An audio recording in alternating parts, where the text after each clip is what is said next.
सोलापूर जिल्ह्यातल्या मोहोळ तालुक्यामध्ये अतिशय दुर्दैवी आणि धक्कादायक अशी घटना घडली असून पत्नीचा प्रियकर आणि पत्नीच्या त्रासाला कंटाळून एका नवविवाहित तरुणानं आपलं जीवन संपवलंय। सोलापूर जिल्ह्यातील मोहोळ तालुक्यातून एक अतिशय धक्कादायक घटना समोर आली आहे।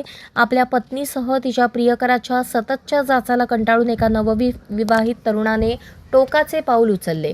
त्याने गळफास घेऊन आत्महत्या केल्याची माहिती समोर आली आहे। विशेष म्हणजे या तरुणाचे लग्न अवघ्या 2 महिन्यांपूर्वीच झाले होते।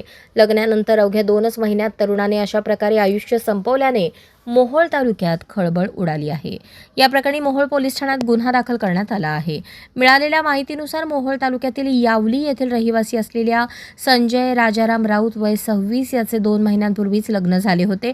मात्र लग्न होताच पत्नीचे आधीपासूनच एका दुसऱ्या व्यक्तीवर प्रेम असल्याची माहिती संजयला मिळाली। यावरून दोघांमध्ये वाद झाला।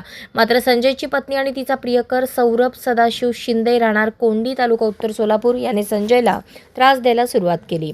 या दोघांच्या प्रेम संबंधामुळे संजयचं वैवाहिक जीवन बर्बाद झालं।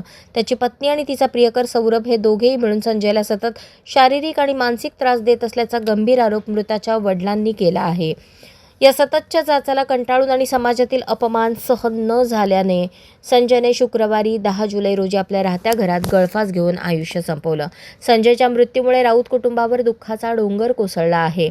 या प्रकरणी मयत संजय राऊतचे वडील राजाराम नागनाथ राऊत यांनी मोहोळ पोलिसात धाव घेतली आहे। आपल्या फिर्यादीत त्यांनी स्पष्टपणे नमूद केले की त्यांच्या मुलाने पत्नीसह तिच्या प्रियकराच्या जाचाला कंटाळून आत्महत्या केली। वडिलांच्या फिर्यादीवरून मोहोळ पोलिसांनी संजयची पत्नी आणि प्रियकर सौरभ शिंदे या दोघांविरोधात आत्महत्येसाठी प्रवृत्त केल्याप्रकरणी गुन्हा दाखल केला आहे। घटनेचा अधिक तपास मोहोळ पोलीस करत आहेत।